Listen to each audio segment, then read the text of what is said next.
नए साल की शुरुआत के साथ छत्तीसगढ़ के कबीरधाम जिले को एक अहम पर्यटन परियोजना का तोहफा मिला। आज 1 जनवरी 2026 को 146 करोड़ लागत की भूरम देव पर्यटन कॉरिडोर का भूमि पूजन हुआ, जिसमें मुख्यमंत्री विष्णुदेव साय और केंद्रीय पर्यटन मंत्री गजेंद्र सिंह शेखावत, प्रदेश के दोनों डिप्टी सीएम, केंद्रीय मंत्री तोखन साहू, प्रदेश के पर्यटन मंत्री राजेश अग्रवाल, पंडरिया विधायक भावना बोहरा विशेष रूप से उपस्थित रहे। यह परियोजना छत्तीसगढ़ के ऐतिहासिक और धार्मिक महत्व के केंद्र को जोड़ने वाली एक महत्वपूर्ण योजना है। भूरम देव पर्यटन कॉरिडोर का विकास स्वदेश दर्शन योजना 2.0 के स्थल बाबा भूरम देव मंदिर, मडबा महल, छेरकी महल, रामचुवा और सरोदा जलाशय तक विस्तारित होगी। इस परियोजना की कुल लागत 146 करोड़ रुपए है और इसे पूरी तरह से भव्य रूप से विकसित किया जाएगा ताकि पर्यटन की दृष्टि से इस क्षेत्र का महत्व और भी बढ़ सके। इस महत्वाकांक्षी परियोजना के अंतर्गत भूरम देव मंदिर परिसर और आसपास के ऐतिहासिक स्थलों का समग्र विकास किया जाएगा, जिससे न केवल क्षेत्रीय पर्यटन को बढ़ावा मिलेगा बल्कि स्थानीय समुदाय की आर्थिक स्थिति में भी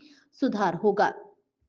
अपने संबोधन के दौरान पर्यटन मंत्री गजेंद्र शेखावत ने कहा कि प्रधानमंत्री नरेंद्र मोदी के स्वप्न दृष्टा के अनुरूप हमारे आस्था के केंद्रों, सनातन संस्कृति और मानबिंदुओं को विकसित सहेजने स्वदेश दर्शन योजना लागू की गई, जिसके अंतर्गत भूरम देव में कॉरिडोर बनाने के लिए 146 करोड़ रुपए की स्वीकृति दी गई, जिससे इस पावन भूरम देव को अंतर्राष्ट्रीय स्तर पर पहचान मिले। मैं आपसे अनुरोध करता हूं, इस कॉरिडोर को न केवल बनाने में बल्कि गुणवत्तापूर्ण कार्य के लिए सभी को ध्यान देना है। जिस तरह भूरम देव मंदिर का इतिहास 1000 साल पुराना है, वैसे ही कॉरिडोर में 1000 साल तक सुरक्षित रहे और हमारे प्रधानमंत्री मोदी जी का यह कार्य युगों युगों तक याद रहे। हम रोजगार नहीं दे पाएंगे तब तो गारंटी होगी, लेकिन अगर मजदूर ने काम किया और समय पर भुगतान नहीं किया तो उसका ब्याज भी मजदूर को, सरकार को चुकाना पड़ेगा। इस बात की भी गारंटी माननीय मोदी जी ने करी।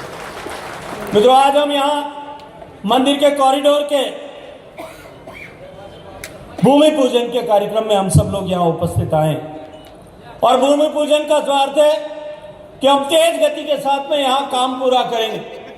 मैं छत्तीसगढ़ सरकार और इसमें जितनी कार्यकारी एजेंसीज हैं उन सबको भी इस मंच से कहना चाहता हूं कि ये सरकार का पैसा 146 करोड़ 148 करोड़ रुपए जो यहाँ पे माननीय प्रधानमंत्री जी के आशीर्वाद से भेजा गया है।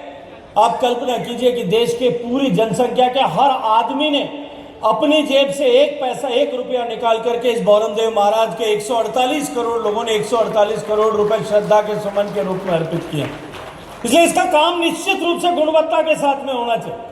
गुणवत्ता में किसी भी तरह का समझौता न हो, इसकी जिम्मेदारी अधिकारियों की भी है और जनप्रतिनिधियों की भी है और जागरूक जनता की भी जिम्मेदारी है कि गुणवत्ता के साथ में काम हो।